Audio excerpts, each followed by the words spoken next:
Thank you, Mr. Chair. Congratulations to the three of you for the nominations, and appreciate your participation in the hearing today. You know, the topic of judicial ethics is one that's top of mind right now. I mean, for me, I know for several of my colleagues, and I think for people across the country. And I know I'm disturbed by the recent reports detailing potentially unethical, even potentially illegal conduct at the highest levels of our judiciary.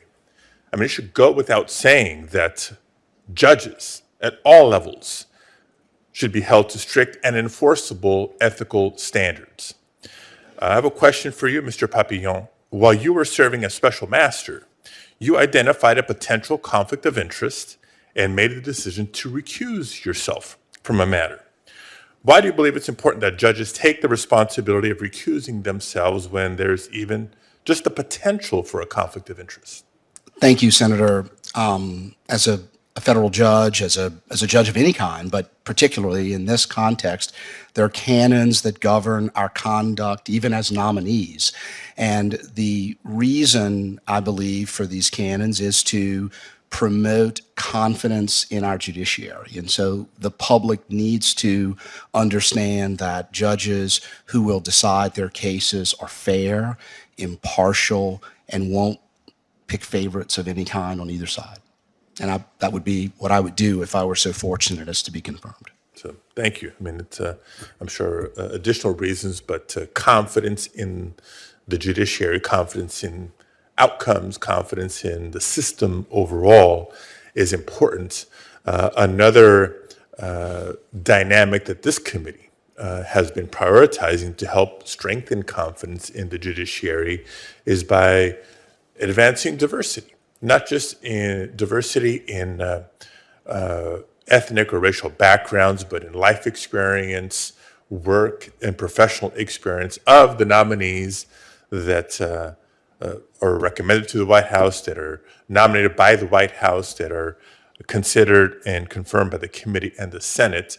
But I want to take this prioritization of diversity one step further. I mean, as we know, judges are not the only ones who work in courtrooms. Judges are assisted by a wide array of assistants, particularly law clerks. And as I believe each one of you can attest, serving as a law clerk can be pivotal. A good experience, a good assignment can be pivotal in a successful longer-term career, whether it's in the public sector or the private sector.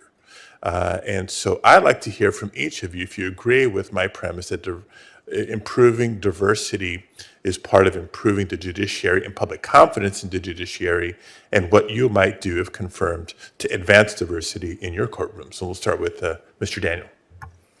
Thank you, Senator. The first time I encountered the benefits of diversity was when I was an officer in the Marine Corps.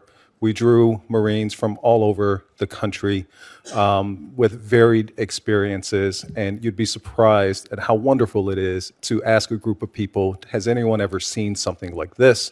And having someone raise their hand because they just had a different life experience. So I've valued diversity of all sorts since, and I think it's important. As I was set on my current path as extern for a judge in the Northern District of Illinois, and I was introduced to that externship through the ABA's Judicial Intern Opportunity Program. I later went on to clerk, and as far as implementation, I think you just have to be cognizant of where you're looking, because opportunity is often the touchstone of increasing diversity, just making sure that you're identifying qualified candidates from all areas. Thank you very much. I agree that law clerk service is critically important. It was important to me in my career, and I wouldn't be where I was without my own law clerk, Nancy Dordal, who's actually sitting behind me.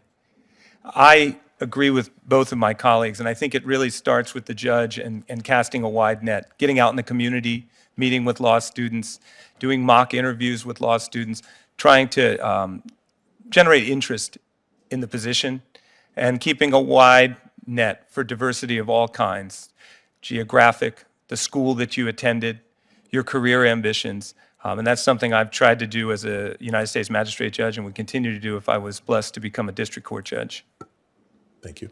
One of the great highlights of my career was to clerk for Justice Catherine Kimball of the Louisiana Supreme Court, and I know that diversity was important to her. What I would do, Senator, is I would work to find the best and the brightest law clerks that I could, and that would include, as my colleagues have said, casting a very wide net to get the best and the brightest people from every background possible.